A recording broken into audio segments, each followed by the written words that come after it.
Ports constitute an important economic activity in coastal areas. The higher the throughput of goods and passengers year on year, the more infrastructure, provisions and associated services are required.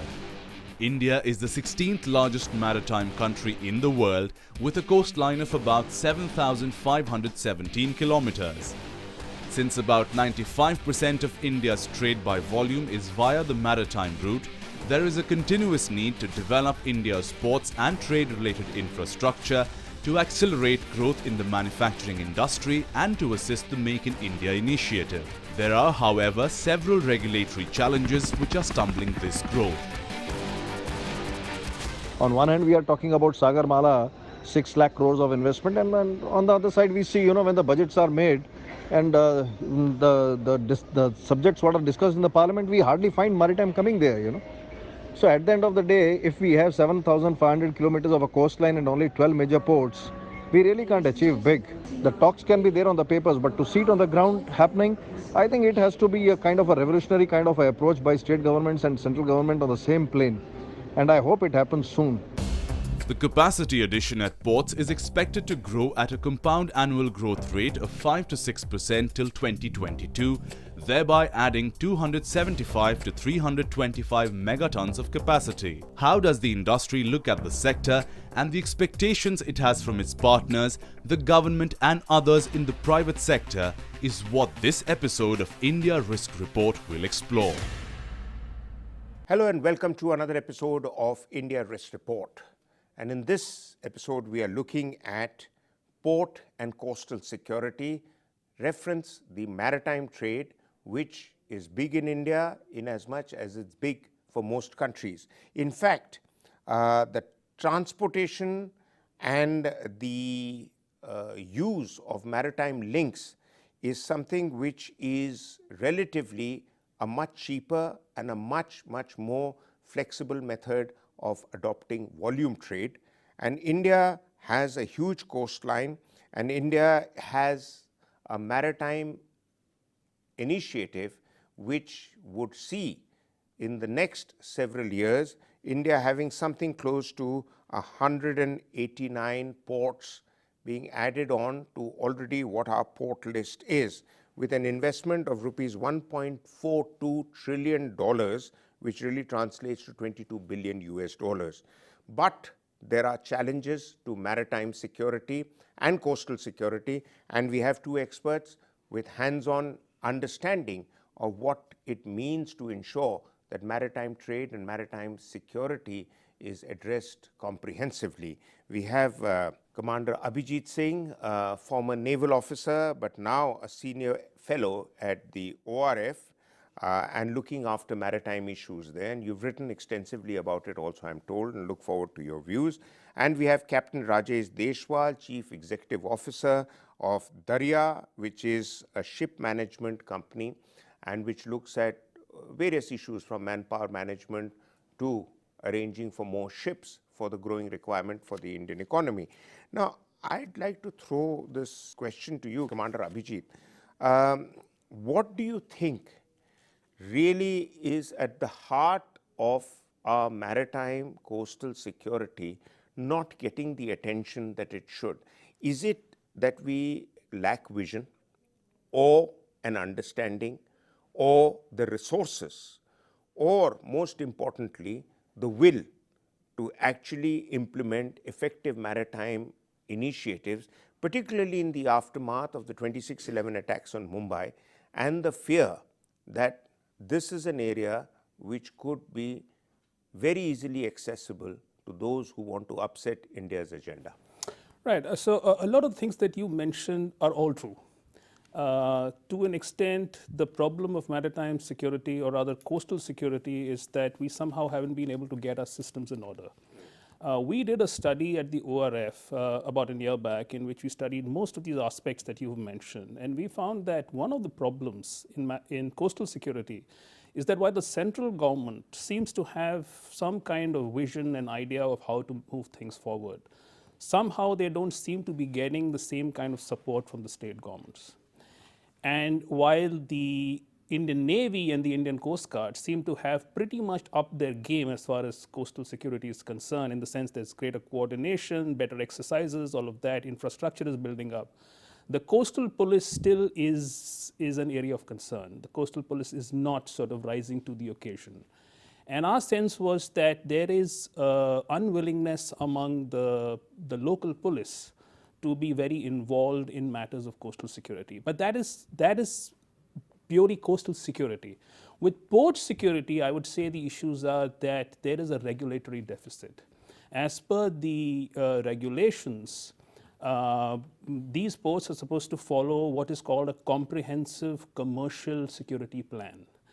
And that is something that none of these ports have really developed. The major ports have, but now since about 30 to 40% of our trade is carried out through the minor ports, these are the ports where we're finding that the security systems are not so much in place. Okay, so that's a very comprehensive answer, but I think there are two issues that you've talked about, and one is ports and one is minor ports.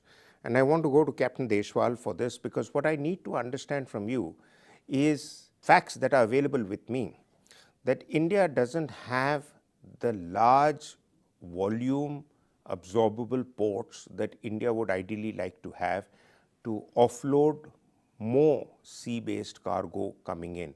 Now, I'm told this leads to effort, waste of time, extra money, because they go to other ports which have capacity to unload that large cargo, and then it's loaded onto ships that can get into the Indian ports. So, is there a movement happening either as part of the Sagarmala initiative or any other initiative to ensure that at least we have large enough ports to bring in the stuff that we think is essential for our economy? Certainly. Well, the Sagarmala project is basically an inland water project, which is a different subject altogether compared to the It doesn't concern the coastal. It does. But when we are talking about the coastal ports, until recently we had a very little focus on the coastal port development. We have only about 12 major ports. There are several ports which are coming up now, and in fact the recent economic survey report, which was presented in the Parliament, states that our present market share of about $160 billion will grow to about $215 billion by 2020, which means a CAGR of almost 10.5% growth in this sector. So a sector which was long neglected earlier is now actually gaining momentum. So it will be incorrect to say that there is no focus. There is definitely a focus, so much so that even the World Bank Logistics Performance Index report has placed India in a position ranking 34th in the world, as against 54 4 years back. So there is 20 place jump. So definitely there is a progress in this segment which is happening. There's no denying the fact. But whether we are able to cope up with the requirements, which is in terms of technology, in terms of manpower, in terms of infrastructure, whether we are able to deal with the speed of the growth is a question mark. And because we are growing so fast, it is becoming a very lucrative sector also. And it is attracting a lot of dangers because it is vastly exposed. Indian coast, Indian ports are vastly exposed. So there is not only a security threat, a safety and security. These are two different aspects. When we are talking about security, it is mostly to do with Indian Navy, Coast Guard, Coastal Police. They are involved in this. But what the administration and the industry needs to do is manage the safety aspects of the vessel. Okay, so safety and security is what I'm told you have written about. Yes, exactly. And you've done an extensive paper on this subject, and there is a paradox between safety and security in your view. What is that? Okay, before I come to the paradox, let me just mention this. The basic problem, if you look at port security, which you just mentioned, and Rajesh gave a very comprehensive response to that, is that it implicates two things. One, it implicates regulation, and the other, it implicates technology. On both these areas, both these fronts, there has been a lag as far as we are concerned. The ISPS code, which is the International Ship and Port Facilities Code, which was really drafted after the 2001 attacks in the US, actually says that there is a certain number of measures, security measures, that must be provided by the port authorities. Now, in our case, what's happened is that there is a little bit of a regulatory deficit in which the responsibilities of the port authorities, as compared with, say, the terminal operators, with the government per se, the maritime boards, has not been defined very clearly. And therefore, the port operators don't take much responsibility as far as providing these security measures on the terminals is concerned. Secondly, because we don't take the whole paradigm of security, this comprehensive paradigm of security seriously, means we don't have much of control over the access points to the port. It is secure, but it's not very secure. And in a number of drills that have been carried out, including by one exercise done by the RIL a couple of years ago, the Reliance Industries Limited at Jamnagar, they found that it was possible for these facilities to be infiltrated. But if I can just finish that, the second issue is technology. We don't have those X-ray detection, radiation detectors that will actually scan through all of those containers. And as per the ISPS code, if you are not doing that, you are creating vulnerable points. Yeah, absolutely. That's what I was coming to, that are there enough regulatory mechanisms in place for ports and the coastal areas to ensure some minimum standards of use of technology and manpower skills are adopted as a standardized procedure? I would say yes, but the problem is implementation. The biggest problem today that we face is implementation. I will give you an example. Today, when we supply manpower on the ship, there are close to 550 RPSL agencies, of which about 475 are registered in Mumbai alone. Now, the Indian-owned ships do not require RPSL agents. These RPSL agents are required, or rather they have the license to provide manpower only to foreign ship owners. Now what happens is, it is so easy to access or to board a vessel. If one can imagine what happens if a terrorist boards a vessel laden with oil and use the ship as a weapon. Now, it is very easy for these people to get onto the boat because the RPSL agencies, they can get their license very easily. Although DG Shipping has their regulations, but it is very easy to get RPSL licenses. Any person can obtain the certificates of competency very easily, can board the ships, and they can go and use the vessels as a weapon of mass destructions. So how does one have a control over these? But sorry to interrupt, but can't India say, on our coastal area, whatever the other RPSL requirements, but these additional requirements have to be adhered to? You have a very valid point, and I wanted to touch base on this as well, because cabotage law in most of the countries is very strictly implemented. We do have this law in India also, wherein we have a percentage of Indians to be on the Indian flag vessels when they are coasting Indian coast. We should rather make it even more stringent, because it is easier to control if an Indian person is on the Indian coastal vessels, managing the Indian vessels. It is easy to monitor. It is easier to track these individuals. But if you give access to the foreigners to come and work on these ships which are along the Indian coast, then we are risking ourselves. No, but I mean, you made an important point, but I think to sum up is, you can give them access, but they still have to adhere to the laws of your land. I mean, that's the standard rule anywhere in the world. I mean, I go from here to United States.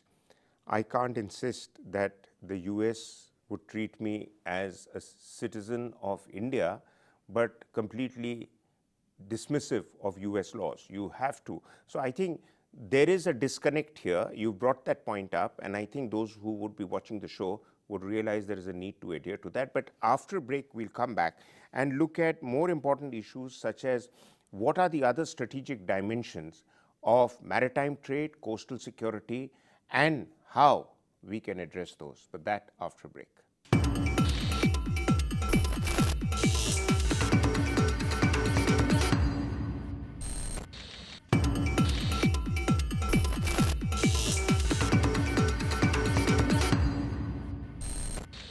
Welcome back. We continue to look at port and coastal security, and we have our two experts with us still, Commander Abhijit Singh.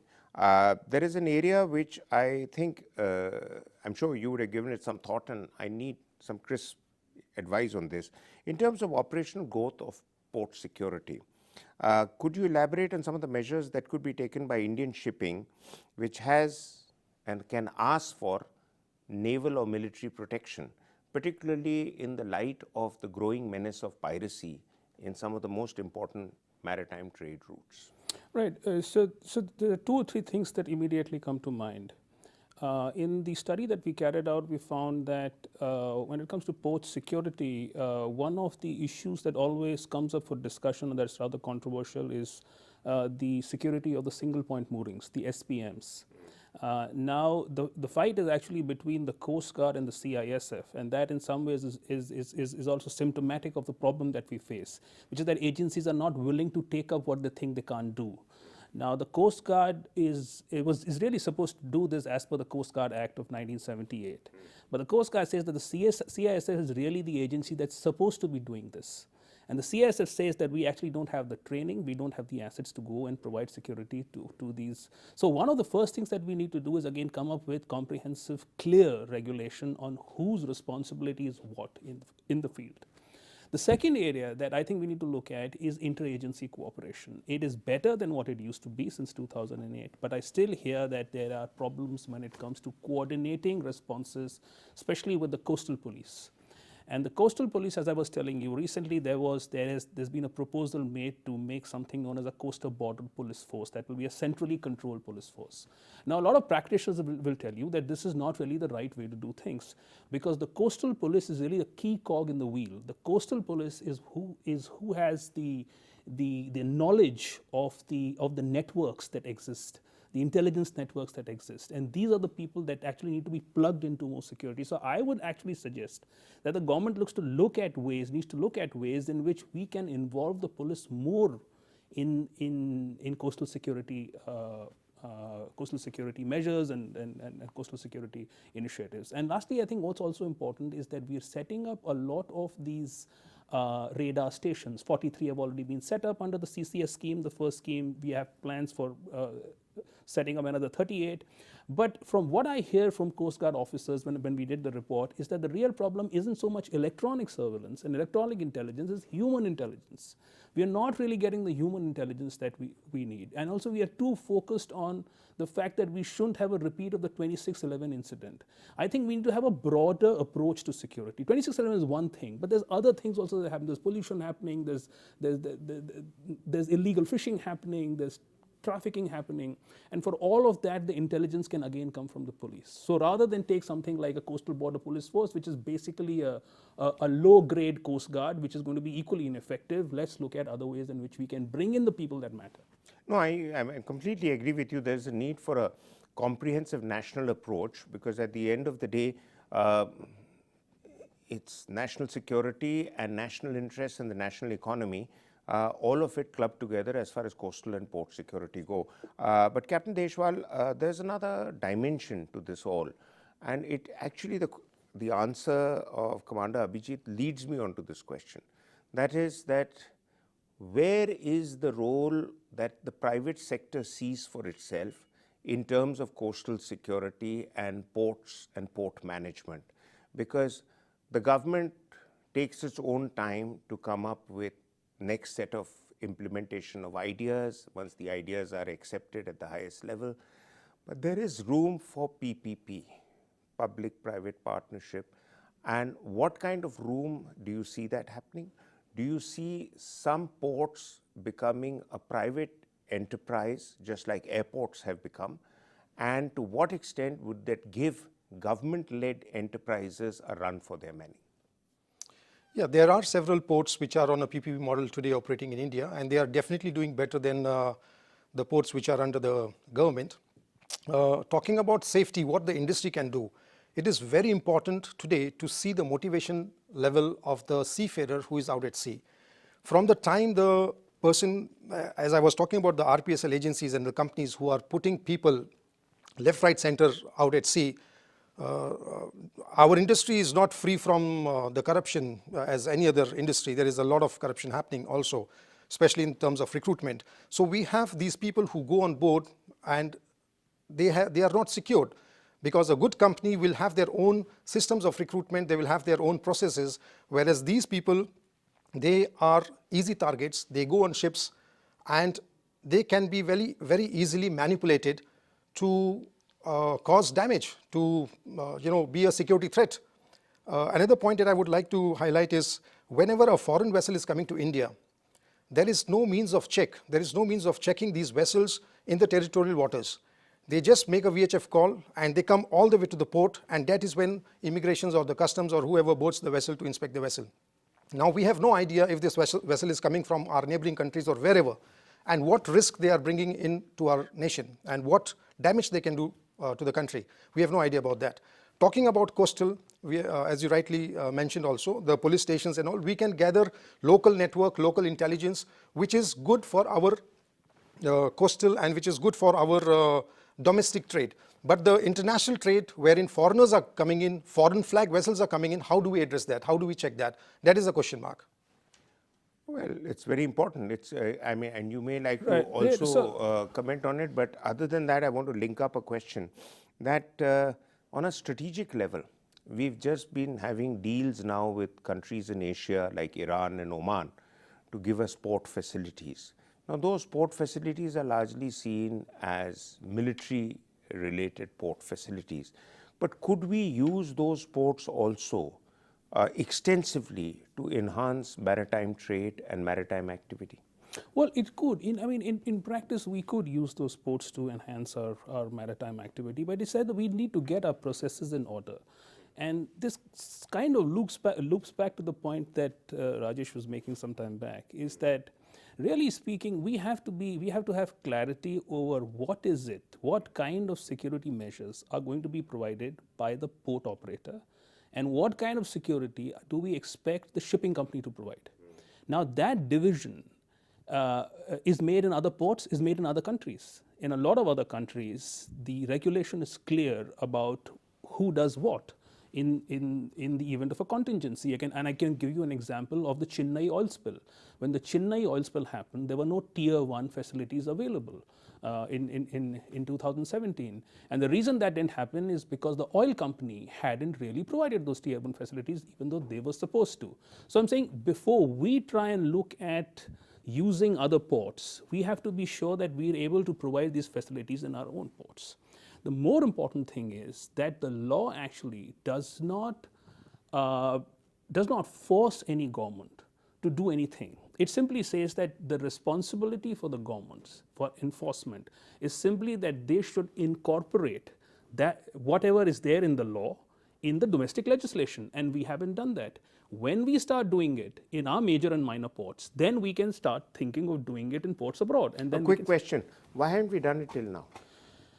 This is a question that actually beats me, because this is pretty straightforward. We should have done it, but I think that there is a great disagreement between the port operators and the shipping companies over who should take responsibility for the things that we must do to provide that security. And I think in some ways, in the way that we've taken merchant shipping seriously, we've only recently revised the Merchant Shipping Act and provided some ad hoc means by which these security measures can be provided. But we need a comprehensive commercial security strategy that looks at all these things. Captain Deshwal, one is the point that he's just raised, that there is a disagreement between merchant shipping companies and the government as to who should take how much responsibility, and I'd like you to throw more light on it, that where the stumbling blocks are. But I think equally important is for you to actually tell us that, since at the end of the day, shipping is your core business, and shipping is something that can only expand, and others will also engage with you better if you provide a much more comprehensive environment, comprehensively covered environment in India. Where do you feel, and some suggestions from you would be welcome, where do we feel we can make short-term quick measures and long-term perspective planning to actually move it up really to the next generation of ports, security and shipping? Shipping is a very complex industry. It is not as simple as one may think, because if you're talking about automobile industry or whatever, you have a local regulation. Within India, your rules apply. But in shipping, it doesn't happen so. Because in shipping, there are international rules and regulations. There are Indian rules and regulations. There are probably coastal rules and regulations. There is a fishing department, fishery department, the environmentalist, and all play a very important role. So to bring all of them under one banner, under one umbrella is a big challenge, will always remain. It is not an easy task. When he was talking about the incident, we were, unfortunately, one of our ship was involved in that incident. And the law so says that the polluter pays. So even if the fault is of somebody else, he collides with us, the polluter pays, we pay.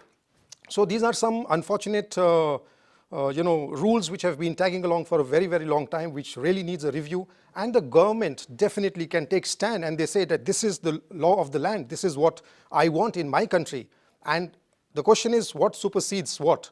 Whether the international rule supersedes or the coastal rule supersedes, that is for the government to take a call. Analyze, do proper risk assessment, commercial assessment, and then take a call. And if they want, definitely it can be done, because a lot of movement is happening in DG Shipping's office. We see a lot of e-governance taking place. A lot of bottlenecks have been cleared. A lot of process automation is taking place. And we have seen these changes in last 2-3 years. So definitely, if there is a will, there is a way, it can be done. And we industry people are more than happy, more than willing to contribute our free time, to contribute our time to the cause of the safety and security of the nation. So a quick question, and I want both of you to say yes, no. And that is that you have repeatedly mentioned that last 2 to 3 years, 3 to 4 years, that means a dramatic set of changes have taken place only in the last 2 to 3 or 4 years, or this is part of the ongoing changes which have been implemented now? Yes, no. In the last 2-3 years, yes. Well, I would say in the last 2-3 years, yes, but not really as far as port security and safety is concerned. Yeah, that's an ongoing saga. That's an ongoing saga. And if I can just finish with this, my last line is going to be this, that the one area where I'm actually critical of the central government is that a lot of focus is given on expanding capacity, ease of business, providing services, not so much on safety and security, as it doesn't really matter. Okay, so on that relatively unhappy note, we need to end this discussion, but thank you very much for your inputs. We'll be back next week with another episode. Until then, goodbye.